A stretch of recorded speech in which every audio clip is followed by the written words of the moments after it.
Welcome everybody to another edition of the Mind Right Game Tight segment. The Mind Right Game Tight segment is dedicated to student athletes on learning from current and former student athletes through their journey of sports and what they've learned, adversity they've gone through, to share their story, to inspire others and to inspire you as well, knowing that there's somebody out there who has been in your shoes or is going through your shoes right now. So if you have any questions, you may have any doubts, these are the conversations that we're having on this show to continue to encourage you to move past any doubts or fears that you may have or obstacles that are currently in your way and overcoming them, because you are great and you can overcome anything that you put your mind to. Again, and I'm a transformational sports coach. My business is VidaEsOro, and I work with student athletes on the mental aspect of sport. So I know there's coaches out there that do the training, that do the skills, but I do the mental skills part of it to enhance, to make sure you reach your full potential in sports and in life as well. So you can check me out on my website, www.VidaEsOro.com. And today's guest is Ahkeel Whitehead. He is currently the program director for Aztec Adaptive Sports program at San Diego State University. He entered the Paralympic sport in 2011 after his high school coach connected him with the United States Paralympic coach. Last year, he represented the United States as a track and field athlete in the 2016 Paralympic Games in Rio de Janeiro, Brazil. He graduated from San Diego State with a degree in kinesiology. So thank you, Ahkeel. Welcome to the show. Yeah, hey, thank you for having me. Glad to be here. Awesome. So I want to get into like a little bit of your background as a Paralympic athlete. And then just to start off, like I am not well versed in this area, so if there's anything, words or just education I really want to learn in this area, and then others want to learn from too. So make sure you stop me at any time to please educate me. I'd really appreciate that. Yeah, got you. Yeah. Okay, appreciate it.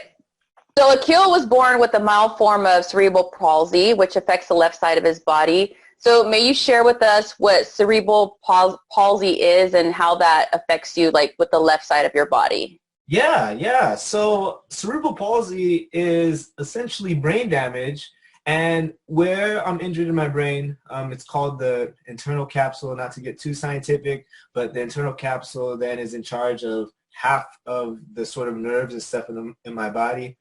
And so I was born with that umbilical cord around my neck. Came out just a little bit unconscious, didn't have as much oxygen as I should have had, and it just affected everything on the left side of my body, all the way down to my toes, all the way down to the side of my face and so forth. You could see a little bit more of my face when I was younger, but because I moved these muscles and so forth a lot, it's really hard to tell. Now with the rest of my body, it's really a neurological condition. There's many different forms of CP. There's diplegia, which is just the bottom half of your body, hemiplegia, which is just the half like myself, quadriplegia, sometimes you see where it affects all four limbs. And yeah, it's brain damage that affects me neurologically. So I guess the best way for somebody who of course, who doesn't have CP to understand is like, I kind of explain it like, have you ever messed with an outlet when you were younger and you just kind of like just touch something, you get a little electrocuted or something like that? That's kind of how my CP is, except it affects everywhere. So in other words, I get really, really tense very easily, and the muscles, so when I just say, hey, just move my arm, all these sort of muscles move at the same time, and I don't have control over them singularly, so to speak. And so you can just imagine I'm always, whenever I try to move very fast or quickly, all these muscles in my arms sort of move, and in my legs, and they get tired very, very easily. So that's a little bit, CP 101 right there. Thank you. Yeah. Thank you for sharing that. So as a Paralympian, how does that process look like for you? Like, how did you get into it? Like, how did you keep going further? And so can you describe the process as how you became a Paralympic athlete? Yeah, so I sort of started, I actually really started doing track because I was a football player at some point. I really liked playing middle linebacker. I was trying to, go to college. I was trying to live the dream. And, my boy was like, you're only like 140 pounds. Like, you're not going to get faster. So I was like, okay, I'm going to go ahead and do track. That was a really, really tough season for me. It was my first time doing track and field, and just running past like 40 yards. Like, football is all about that 40-yard dash and so forth. The shortest distance in track is the 100-meter. I was good at the 40, but then the last 60, oh Lord, you could really. That's when I really started to notice what CP was, even for me. Like, I was like, oh man, I'm really tired, and I can barely move my arms and all this stuff. But basically, after that season of high school track, my coach came to me and he was like, you know what, Ahkeel? He knew very early on I had cerebral palsy, and after watching the season, he was like, Ahkeel, I want to introduce you to this guy. He's over at the Olympic Training Center. And as soon as he said Olympic Training Center, I was like, I'm pretty slow, coach. What do you mean the Olympic Training Center? Like, I was like, come on now. Like, I'm not trying to, of course, I'm like, this is a wonderful opportunity. But he was like, no, I'm not talking about the Olympics. I'm talking about the Paralympics. And I was like, what's that? And come to find out, I go to Olympic Training Center. The Paralympics, of course, is, the Olympics, but for people with physical disabilities. So people with cerebral palsy, with spina bifida, with, amputations, blindness, and things of that nature. And so I got introduced to that, and just slowly but surely after that visit to the Olympic Training Center and talking to the Paralympic coach, I was just like, oh, I need to head in this direction. So 2012, after that point, I began training to do long jump with my high school coach. I went to the 2012 U.S. national trials. I actually broke an American record over there in long jump, which is pretty cool. Whoa. For my classification. I did not end up making that 2012 team, but that was just like the beginning. Kept training, started doing some sprinting. The very next year, I got all the American records in the 100, 200, and 400 for my classification. I made the 2013 Junior World Games, 2013 World Championship team. Then, I just kind of started building after that. The sort of the training for this was probably the most difficult thing for me, because you have to imagine I was already new to track, and when I started to get into this thing, I didn't go to I attended San Diego State, but I wasn't a student athlete at San Diego State. So that's one thing I need to differentiate, maybe talk about a little bit more later. But I do live relatively close to the Olympic Training Center, so I'd go to San Diego State for school, then go to the Olympic Training Center, train with the Paralympic coach, and then head on home and then kind of repeat that cycle. But the Olympic and Paralympic training for track and field is like not different. We're talking about like 4 or 6 hours of training every single day. I'm training right next to Olympic athletes, training right next to the likes of David Brown, Jeff Henderson, Will Clay, Brittany Reese. Like, those are my teammates, and it was certainly a shock for me. But just probably after like 6 to 8 months, I was like, okay, I'm finally used to this training regimen, and my body started to react appropriately. So I started training at the Olympic Training Center right now, which is the Elite Athlete Training Center here in Chula Vista, California. And that was 2013. Made those 2 teams. 2014, there was like a lull season. There was nothing going on. And then 2015, made the Pan American team. Made the World Championship team for Doha. At Pan American Games, I got a bronze in long jump over there. And then, of course, the 2016 Paralympic Games. I mean, you have to imagine, after 4 to 6 hours of training for just so long, my CP almost became I became this like super athlete. Like, it was absolutely insane. And I was fortunate enough to make the 2016 Games. Awesome. I mean, that is great, and that's a lot that you did as well. But I want to backtrack, because you mentioned that you played football. Were you playing football in high school, or when were you playing football? Oh yeah, I was playing football in high school. Just with my boys. I was over at Chula Vista High School, and football was a lot of fun. That was my first love, and really the only reason I did track was to get faster for football at first. And lo and behold, I was like, oh no, I'm veering off into this Paralympic space and Paralympic realm. So, it was a lot of fun for me. And did you ever hesitate, like, before you said, like, I want to go out for the football team or even track, because, just not even if you have a physical disability, just people in general, sometimes we're like, I don't know if I'm good enough to even try. So did that ever cross your mind? Like, I have CP and, can I do this? Or how did that go about for you, having that confidence to say, I'm going to go out and try out for the team and be a part of this, something that I want to do? Yeah. Well, we're talking specifically for football, right?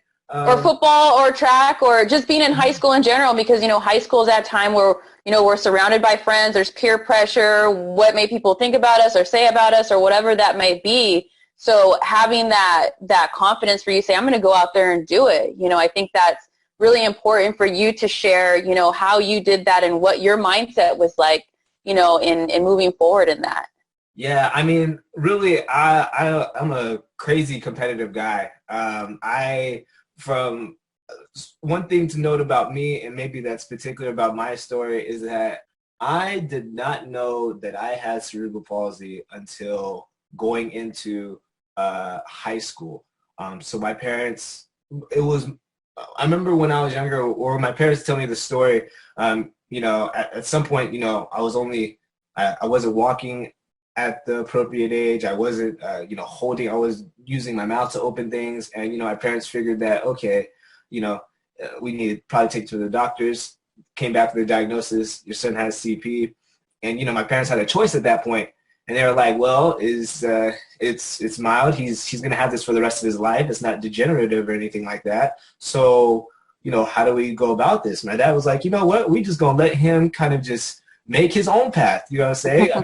I was playing tag and kept falling on the play structure. I didn't know why I was falling, but my dad would just be like, oh, man, just get up, go ahead and just keep playing, And so after a certain amount of time, I just, this is just normal to me. I didn't understand why I couldn't, do certain things like some of the other kids when I was, getting older. But, eventually I started doing sports. Sports were relatively difficult, but I started to excel at football, right?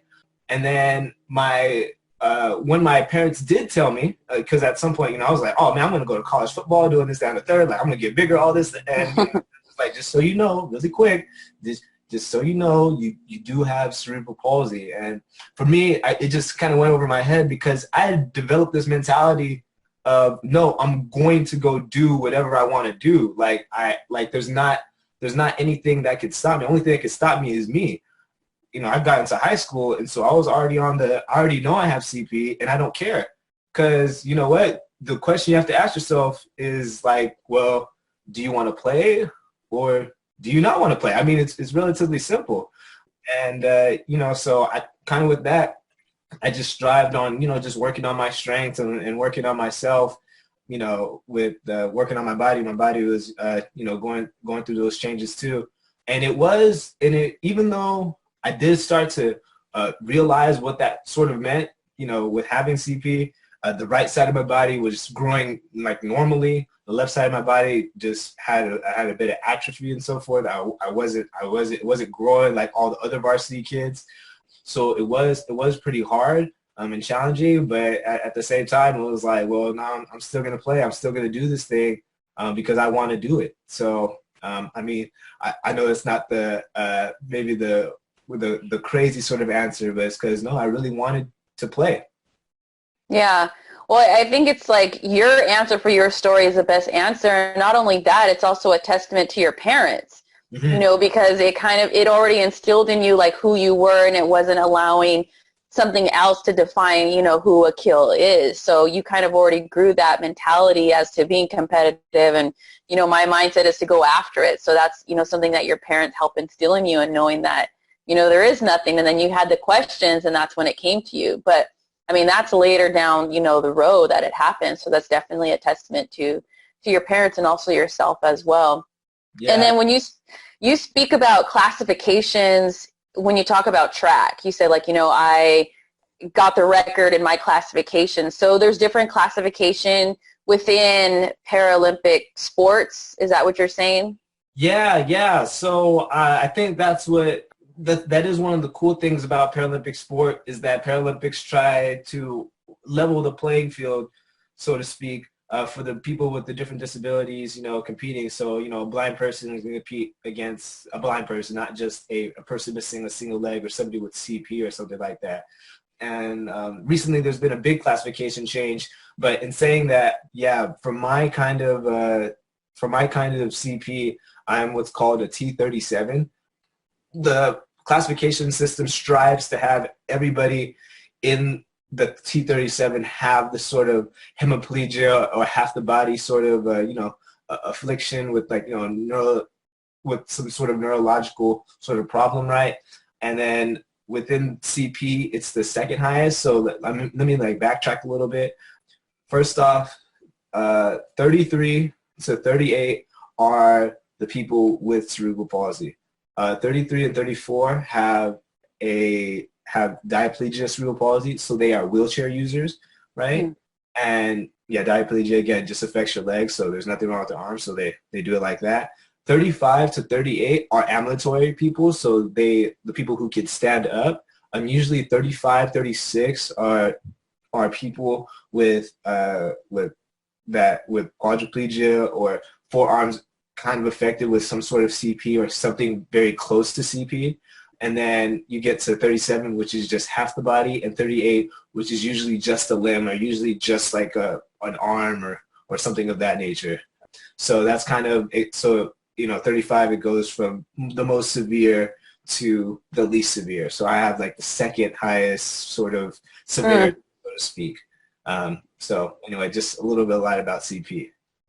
During the Olympics, I remember seeing that they would show some of the Paralympic Games on TV, and I think for me it's just great to know what these different things mean when I see them and understanding something, because I love sports too. So any part of sports is great to watch, but for me it's also having that knowledge as well. So what is the greatest obstacle that CP has presented to you in your daily life or in your training? And then how did you overcome that? Yeah, well, in my training, for sure, the most challenging thing is that, like, for me, it takes a long time for the left side of my body to adapt to change. It's just I burn out very easily, so the body is just like, the way I kind of describe CP to people is that, like, if you have your fine muscles and your gross muscles, which are your big muscles, right? The big muscles are small on CP, and the fine muscles are almost not there.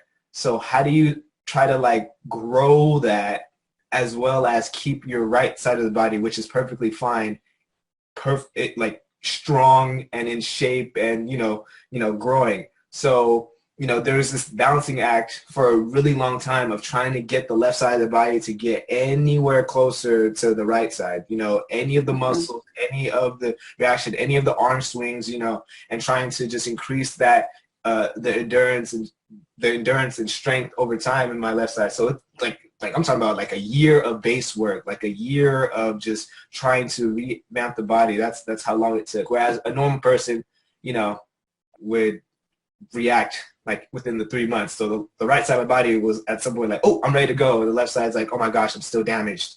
And then the right side's like, okay, I'm ready to get strong. The left side's like, okay, we barely made it. So where can we, kind of in there? And I think one of the things too with me is that, Paralympic sport, if you notice, I went from high school to the Paralympics, high school to the Olympic Training Center. I hadn't been running track my entire life like some of these other athletes.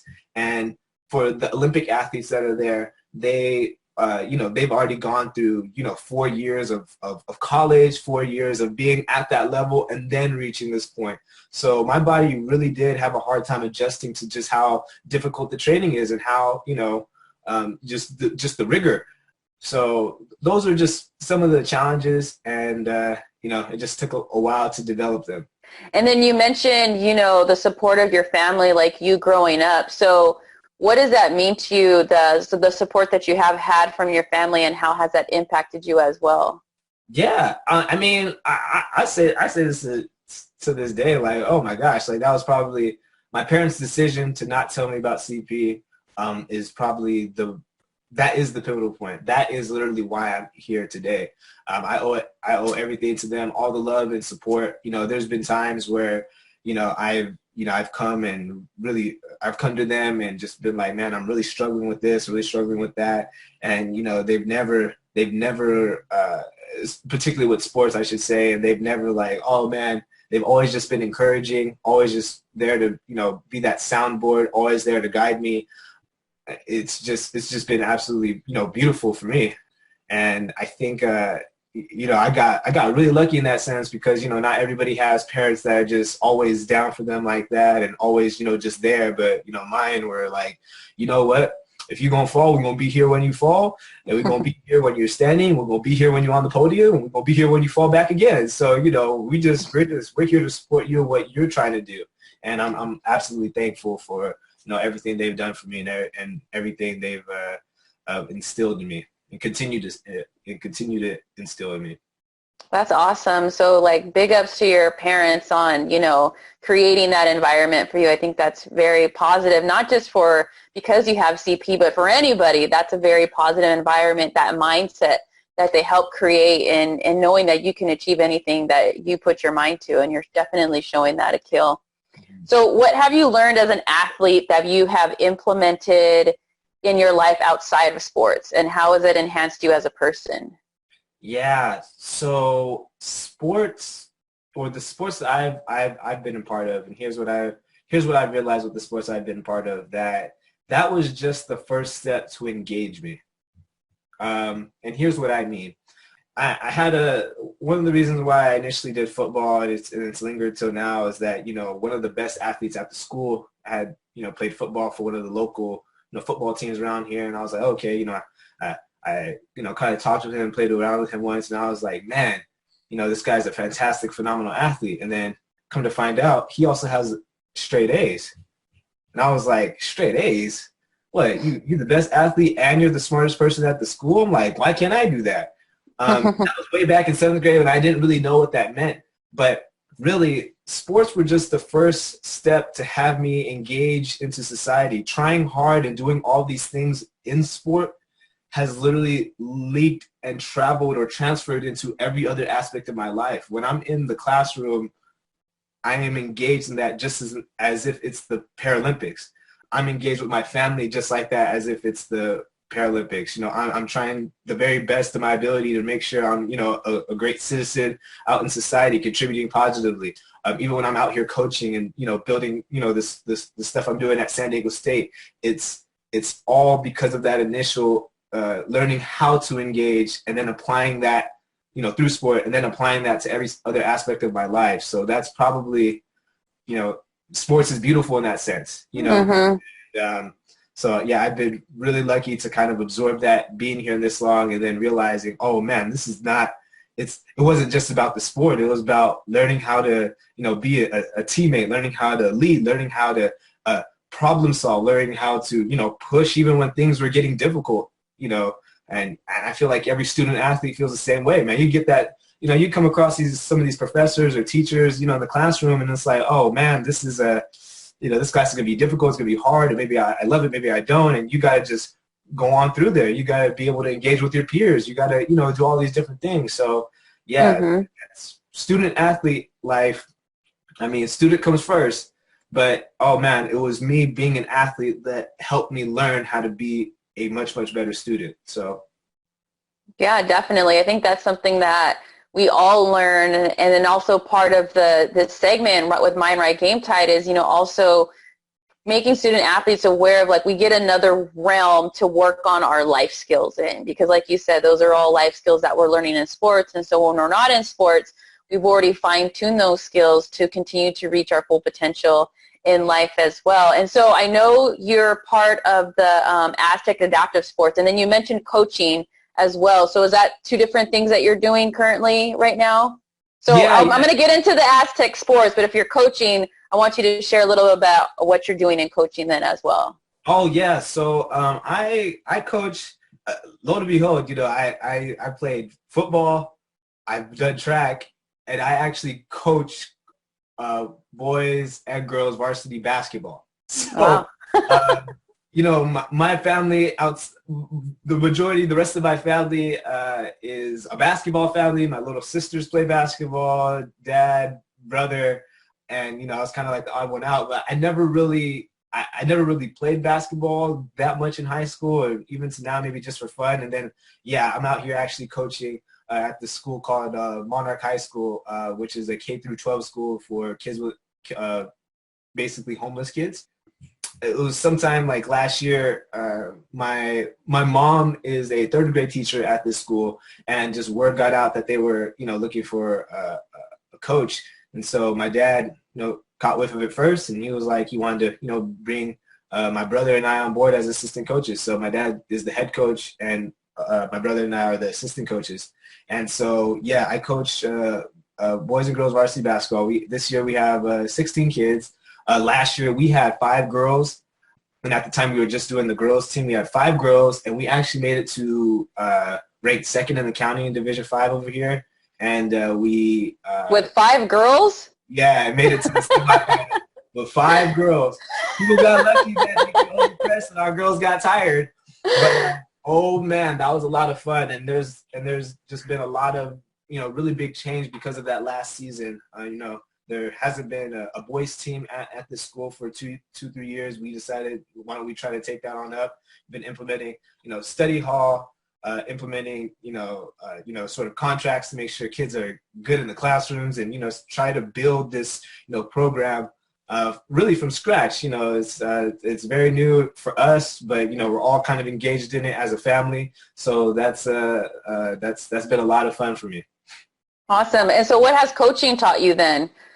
Oh man, coaching has taught me that patience, first off, is absolutely necessary, and it just ties back to some of the stuff my coach was saying, because my coach, like during when I was on my Paralympic track, and patience is key. And one of the more challenging things I think for us over at Monarch is just trying to take away this sort of or improve upon this mentality that the sort of kids have, right? Because, we can't control what's going on with the kids outside the school, right? Again, it's a homeless school. We really don't know where everybody's at or what they're doing. Just the fact that they're at school is absolutely amazing. So we just try to be like, man, if you at this school, man, why don't we build upon something? Why don't we engage you in something? And, people have been responding really well to basketball. So we're just trying to, we're trying to be that positive aspect of the kids' lives, and trying to make sure that, when they're here, they are getting better, that they do feel safe, like they do feel like, they're improving upon, their basketball skills and even some of their life skills. But definitely patience and, staying positive to kind of change that has been 2 of the things that I believe that every coach absolutely needs. And even though I might have known this when I was, kind of before and in my training, that's what coaching says. Like, hey, you got to be patient. It's time to do these things, and you got to stay positive, because it's real easy to just fall into the abyss, and real easy to just be like, oh man, especially when you haven't been winning or haven't been, things just going on. It's very easy to just be like, oh man, that's it. Oh no, it's not it. That's not it. Just, we're gonna come back. We're gonna continue to push. You know what I mean? So yeah, that's kind of what I've learned with coaching.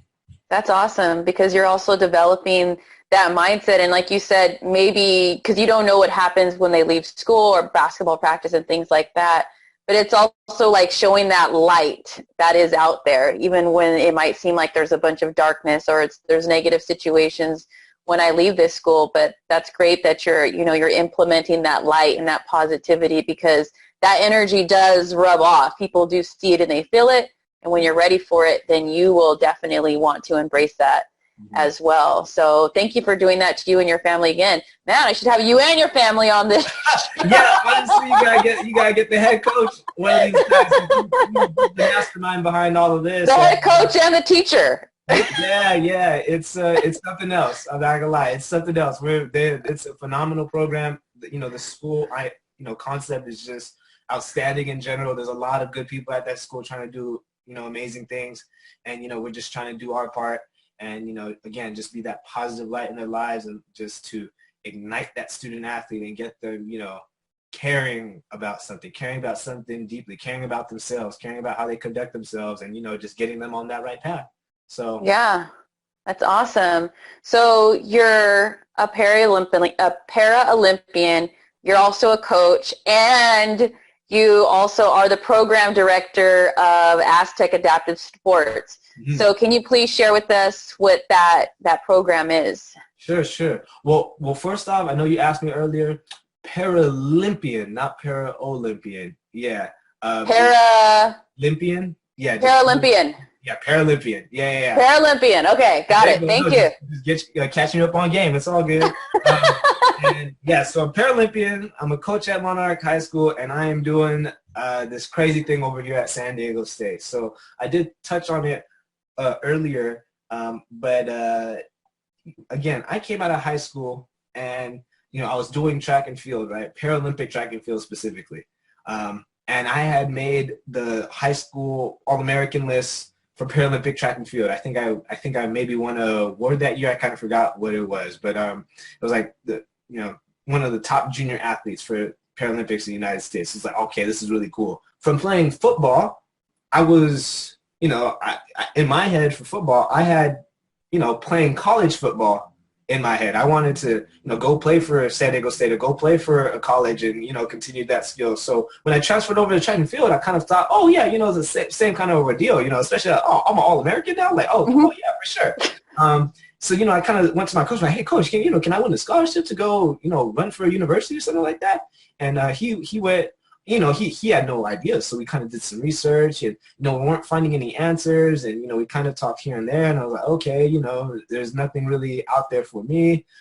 San Diego State unfortunately doesn't have a men's track and field team, so even though I went to go talk to the coach over there, she was like, oh man, I really want to help you, but I don't know, this might not be the best fit. And fortunately, we were able to sort of find the Olympic Training Center. But right before the Olympic Training Center came up, I was kind of like, oh man, I need to go to college, but there's no way for me to run in college. So what on earth am I going to do? Who wants to, get an athlete with, CP on their team? I'm not running, 11 seconds, sub 11, sub 10, like some of these, Division I boys, even Division III kids, like, where's the sort of place for me? And there wasn't one. So after, 4 years of just going through being an athlete, I kind of came back from Rio, and I had realized this problem and void was kind of there, right? And I did some really heavy research. And as it turns out, adaptive sports, if Paralympic sport is the top, where it's, Paralympics, Olympics, and, Special Olympics, right, where it's the top. The umbrella term for the rest of the sports at the lower levels is adaptive sports. So again, wheelchair basketball, wheelchair rugby, sitting volleyball, track and field swimming for, all the people with those different physical disabilities. That's the sort of terminology there. And yeah, after looking around, I was like, okay, NCAA has over 1,000, athletic opportunities or athletic conferences or athletic, colleges that offer athletic programming for able-bodied students. You look at adaptive sports, there's actually 15 colleges, and none of them for me offered, ambulatory track and field. There was, wheelchair over here, a little something over there, a little something over there, but I was like, man, and you actually look within California and the West Coast, actually, there is not a collegiate adaptive sports program. And I just think that is extremely troubling, because let's say even let's say I'm playing wheelchair basketball and I'm over here, playing in San Diego in the community part of, maybe the Challenge Athletes Foundation or one of these community adaptive sports programs. I have to go out of state to go play one of these sports. And I mean, we're talking like University of Alabama or University of Illinois. Those are two of the premier programs, but good Lord, the out-of-state tuition. So I kind of said, well, can we just build one here? What's stopping us from building one here? San Diego State and along with a bunch of these other colleges are all about, inclusion, diversity, getting all the community in there. And I was like, well, why is this community kind of overlooked? And of course, having lived through it, I was like, yeah, this is absolutely needed. So, I kind of started talking about San Diego State, started bringing up this idea of, what are we doing for these adaptive athletes, and what are we doing for, people with disabilities at San Diego State in general. And a lot of people began to like this idea. So Aztec Adaptive Sports is right now just a student organization at San Diego State that basically says we are here to educate our San Diego State community about the different adaptive sports that are out there, connect them to the community organizations here in San Diego, as well as to, with the ultimate goal being, to create the first California Collegiate Adaptive Sports program. So if you play wheelchair basketball, if you play sitting volleyball, if you do track and field like myself, you could come to this university and run and represent the university. And so that's kind of, where that's at. And my goodness, that has its entire, that's a whole different realm of, seeing where does NCAA get involved, what sports do we bring, recruiting athletes, and the whole shebang. So yeah, I'm the program director, and right now I am sort of in charge of bringing up our first sport, and also, getting it's kind of weird because what this sort of, the situation over at San Diego State with doing this is that it's a wonderful idea, but what sort of came first? The program, was the program here, or were the athletes first, or were the athletes here first that then wanted to start a program? And well, you can't get athletes unless there's a program. And so it's this kind of weird, situation. But yeah, I'm basically trying to build the first collegiate adaptive sports program in California.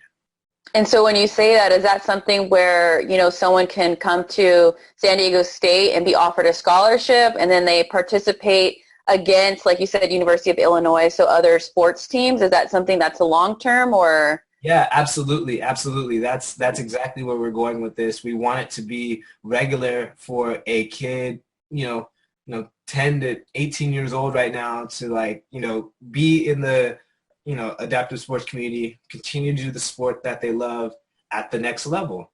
And, but not kind of, jump the gun and go to the Paralympics, just be like, what if we want to just make sure you have college on the map? Because there are plenty of athletes, kind of like myself, who did not have an Olympic training center in their sort of backyard and said, you know what, I have to, not do college, so I'm going to go do Paralympics, or just do college and forget about Paralympics because they weren't able to find a situation like that. And I just think wow, what are we doing here?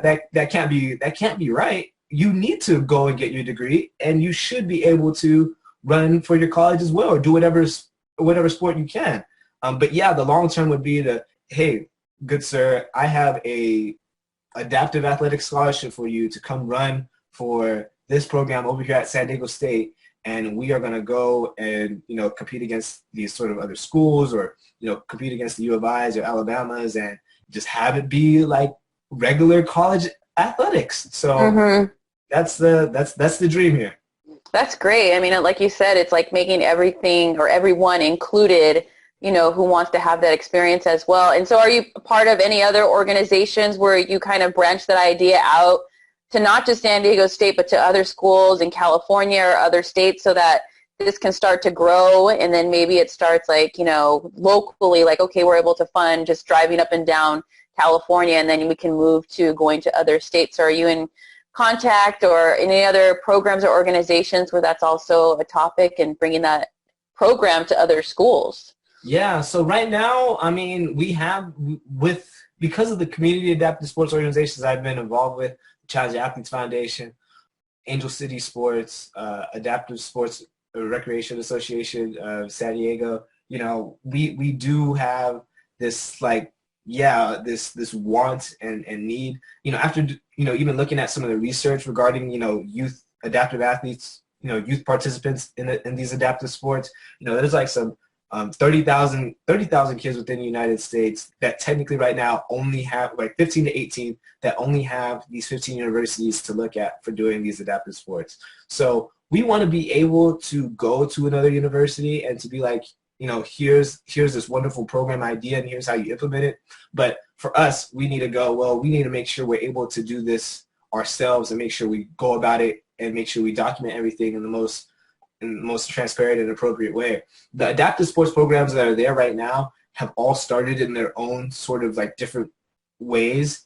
And I've been in contact with almost all of them. Just recently, I was over at the Adaptive Sports U.S.A.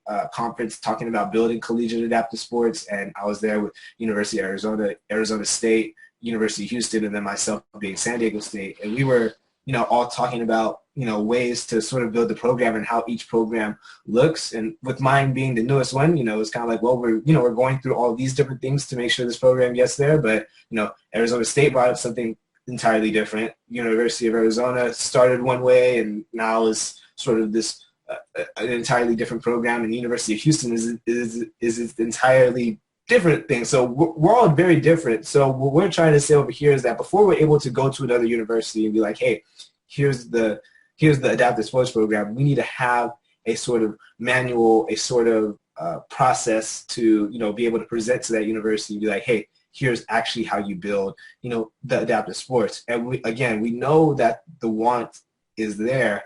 We know that the need is there. But again, the process of how to do it isn't totally finished, at least on our part yet. So that's what we're working on right now. So you guys are creating the blueprint and then making that so you guys can use that to share it with other schools and programs. That's really awesome. I think that's really great. So I look forward to seeing that develop. I know it'll definitely happen, and so it's great to hear you speaking of something like that, and for people to listen and say like, wow, that is a possibility, and then maybe I can start to create something buzz within my own community, and then like you said, when that positive energy is out there, then we all of a sudden connect, because I've been talking about it, you've been talking about it, and then all of a sudden we connect and we meet and bring that definitely into fruition in a bigger way than we thought or we ever imagined. So that's awesome, Ahkeel. And so through your experiences, what would be your advice to anyone who may have a disability, or maybe just in general where they feel that they may be different to the people around them? So what would be your advice to them? Yeah, well, I would say that, what, there's, in some ways, just with how society sometimes going to make you feel different. But you know what? I was telling my athletes this one of the time the other day, and I would say to you that, yeah, society may be pointing out you're different, but wait, is that in my athlete's case? It was like, well, it's pretty true. You are different. Look at all the different things you're doing.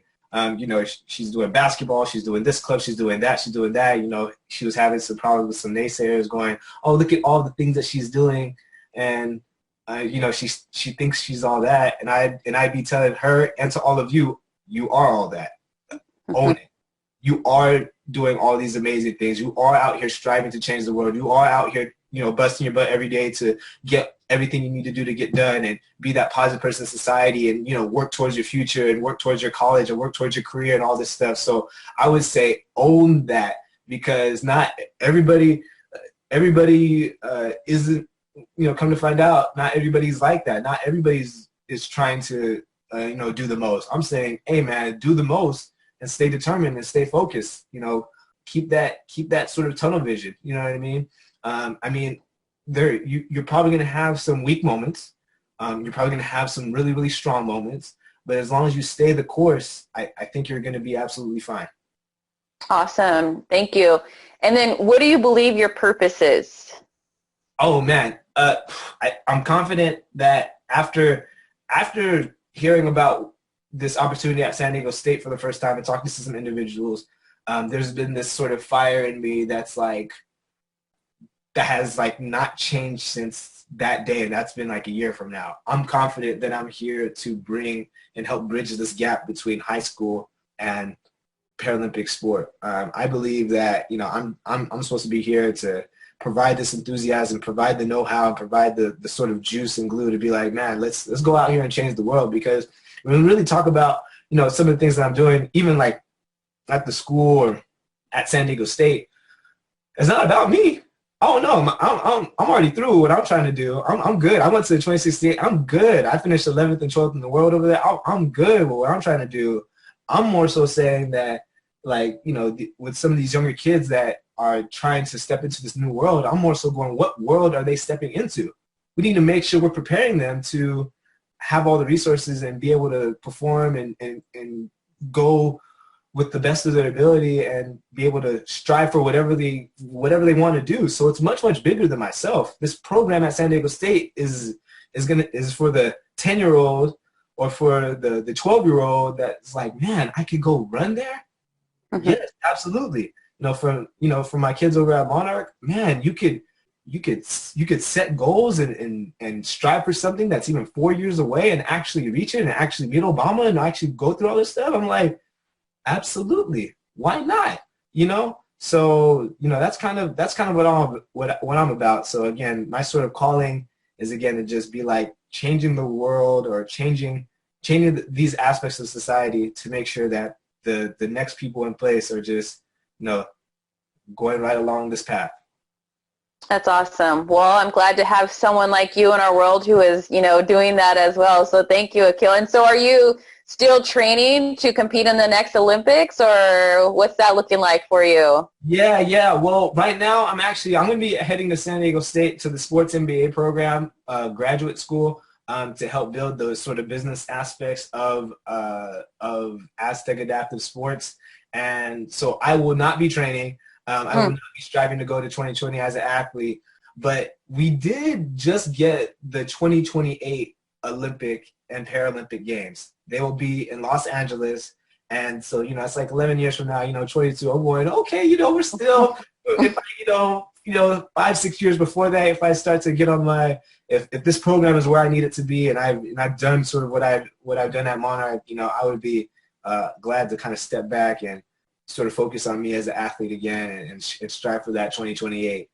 But again, it has to, I'm more so like, oh man, if the 2028 Paralympic Games they're gonna be here in America, we got to make sure that Olympic and Paralympic sport is on the map, especially here in Los Angeles. It's so close to San Diego State. There's so many opportunities, I feel like, for this program and for just California in general for Paralympic sport and really America. Because again, most people, they get confused with Paralympic sport and often confuse it with Special Olympics and differentiate that a little bit. Special Olympics are for people with cognitive disabilities. What they're doing over there is absolutely fabulous, but that's not what we are. That's not what we're doing.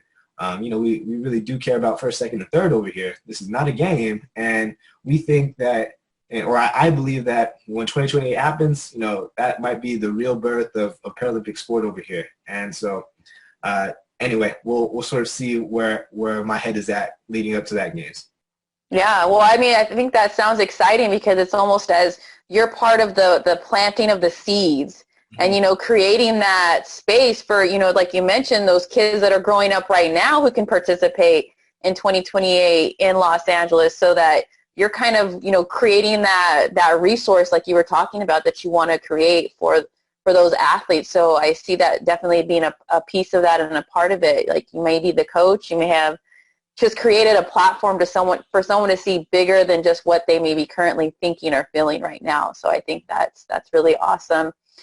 Thank you, Ahkeel, for being on the show. I learned so much from you. I appreciate all that you're doing, not just with yourself and what you're doing, but what you're doing for others. I think that's also obviously very, very important. Continue to need more people like that. And like you said, educating others about, different aspects of the world, and not just to say straight and narrow as to, oh, this only affects me. It's broadening our minds to learning about other things. And, like you're saying, bridging that world. So when 2028 comes to Los Angeles, we're all up on game, and then, you're helping me with my game, So. Yeah, we got to. We have to. You know what I mean? Like, why else are we here? The knowledge is power. So, we gotta just get a little bit more knowledgeable. So when stuff comes around, it's like, oh, I know what that is. Let's go. That's right. So one last thing before we go, you just have to finish this sentence. I am grateful for. Man. Oh man, I'm grateful for a ton of things. Oh man, I think first and foremost, I said this at the beginning of the interview, I am grateful for my parents and family. Really, they've been the part that has not changed throughout these entire years, and they've just been, just steady and for me throughout all of the great things that I've been doing and all of the really hard hardships out there. So again, I'm grateful for my parents and family. Awesome. Thank you. I'm grateful for your parents and family as well. 'Cause from what you share, it's amazing and it's awesome. So once again, is there any social media handles that we should follow to keep updated with you? Any links to stay informed about the Aztec Adaptive Sports? Like, share with us all those ways to stay connected and in touch with you. Yeah, so Aztec Adaptive Sports first off is on Twitter, Instagram, and Facebook. For myself, I am on Facebook and Twitter. I like Twitter a little bit more than Facebook. And we do have an Aztec Adaptive Sports website. It is in sort of Wix format, so it's actually kind of hard to find. But if you look up, Aztec Adaptive Sports, SDSU, you'll be able to find us. But if you're also able to connect on like our Facebook, you're able to find the website over there. And yeah, that's sort of how you can kind of keep in touch with me. Awesome. So for anybody watching, I'll make sure to have the links in the description of this video so that you know exactly where to go and you don't have to go on Google and search it. Just click on the description and you can go ahead and find all the great things that Ahkeel is doing and the groups that he's a part of as well. So once again, Ahkeel, thank you for being on the show. I appreciate it. Once again, it was great. Thank you. Thank you again for having me. Have a wonderful day. Thank you.